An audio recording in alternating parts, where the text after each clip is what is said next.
Good morning, praise Lord. Welcome to this video. அதாவது கர்த்தரோட நம்முடைய பிரச்சனைகளுக்காக நம்ம போராடுறோம். அப்படி இல்லாமல் பிரச்சனைகளுக்கு காரணமான சத்ருவோட போராடாது எப்படின்னு சொல்லிட்டு நான் சொல்லிகிட்டே இருக்கேன். இது 3வது பார்ட்டு. இல்லை பார்த்திங்கன்னா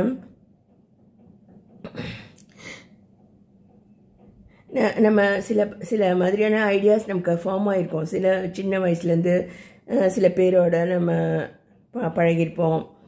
அவங்களுடைய சில முகங்களை நம்ம பார்த்துருப்போம். சில காரியங்களை நம்ம கற்றிருப்போம். இப்போ காலம் மாறிடுச்சு, வேறு மாதிரி நம்ம வி ஆர் எஜுகேட்டட். இப்போ வந்து பல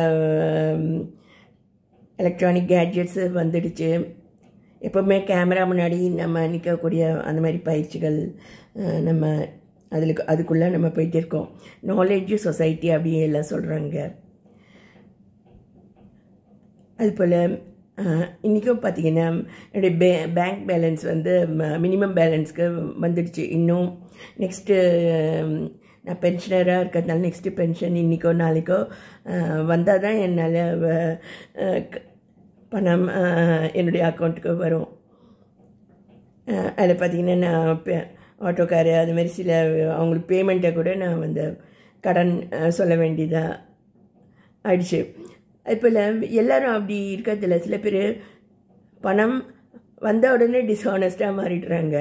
சிலர் வந்து பணம் இல்லை அப்படின்னா வந்து டிஸ்ஹானஸ்ட்டாக மாறிடுறாங்க. ஸோ அதுபோல் நம்மக்கிட்ட பணம் இல்லைன்னா வந்து நம்ம கர்த்தருக்கு விரோதமாக நம்ம போகக்கூடாது. நிறைய பேருக்கு பணம் பற்றின அறிவுகள் இல்லை. அப்படி தான் நான் பார்க்குற அளவுக்கு இருக்குது. அதனால் வந்து இது நம்ம செய்கிறது கர்த்தருக்கு ஏற்புடையது தானே நம்ம யோசிக்கிறது கூட இல்லை. நம்ம பாட்டுக்கு ஏதோ எல்லோரும் செய்கிறாங்க அப்படின்ட்டு நம்மளும் செய்ய ஆரம்பிக்கிறோம். இதுலேருந்து நிறைய வீடியோஸ் இது நான் சொல்லியிருக்கேன். எல்லோரும் எல்லாத்தையும் பார்த்தாங்களான்னு நான் சொல்ல முடியல.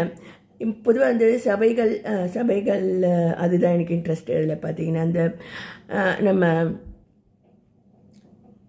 கர்த்தர் வந்து ஒரு ஆத்மாவை அக்னியிலிருந்து பலவித சத்துருக்கள் பலவித நோய்கள் எல்லாத்திலிருந்தும் விடுதலை கொடுக்கத்தான் அவர் வந்து ரத்தம் சிந்தினார்.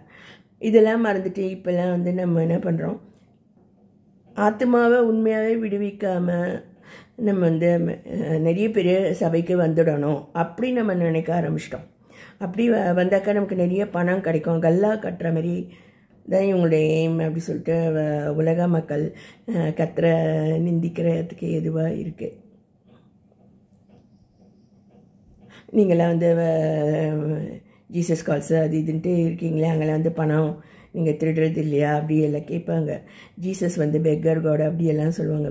when he can be king he wants to be a beggar அப்படியெல்லாம் சொல்லுவாங்க. அது உலக மக்களுடைய பார்வை. ஆனால் கர்த்தர் வந்து நமக்காக ரத்தம் சிந்தி மரித்தார். இன்றைக்கும் அவர் ஜீவிக்கிறார். அப்படின்னா வந்து நம்மளை பலவித இதுலேருந்து விடுவிக்கத்தான் அவர் வந்து இன்றைக்கும் நம்மளை தேடி வர மெய்ப்பனா இருக்கிறாரு. இதை நம்ம அறியாமல் நம்ம கண்டதே காட்சி கொண்டதே கோலம் அப்படின்னு இருக்க மாதிரி தெரியுது. சபையில் நிறைய பேர் வரணுங்கிறது கிடையாது. 5000 பேர் வரலாம். வந்தால் நீங்கள் 5000 பேய்களோட போராடுறதா இருந்தால் அது நல்லா இருக்காது. இல்லை, நான் வேலூரில் ஒரு திருச்சபையில் போகும்போது அப்படி தான் நான் பார்த்தேன். நிறைய பேய் ஆடிட்டு இருக்கோம். ஸோ அந்த ஊழியர் வந்து உண்மையான அழைப்பை பெற்றவராக இருந்தால் கூட அவருக்கு தெரியாததுனால அவரால் அவங்களோட போராட முடியல. ஸோ தனிமையாக இருந்தீங்க, உங்களுக்கு சப்போர்ட் இல்லைன்னா இந்த மாதிரி பேயோடலாம் நம்ம சபையில் நிறைய பேர் ஆடிட்டுருக்காங்க, பேய் பேசிகிட்ருக்க அப்படின்னு அந்த சமாதானம் இல்லாத சூழ்நிலைகள் அதுமாரி நமக்கு இருக்கும். நம்மளால் கர்த்தருடைய வார்த்தையை நம்ம கர்த்தருடைய சத்தத்தை கேட்கவும் முடியாது, நம்ம சொல்லவும் முடியாது. அது மாதிரி ஒரு சபையில் தான் நான் வந்து ஆனால் அவர் உண்மையான ஒரு இதாக இருந்தது, ஊழியராக இருந்ததுனால அவருக்கு ஒரு சப்போர்ட் கொடுத்தோடனே அவர் சுதாரித்து தன்னோட பீஸ் ஆஃப் மைண்ட்ஸ் தன்னோட சந்தோஷத்தை அவர் காத்துக்கொள்ளவும் கர்த்தருக்காக அவர் பேசவும் அவருக்கு முடிஞ்சது. இது பார்ட் 3.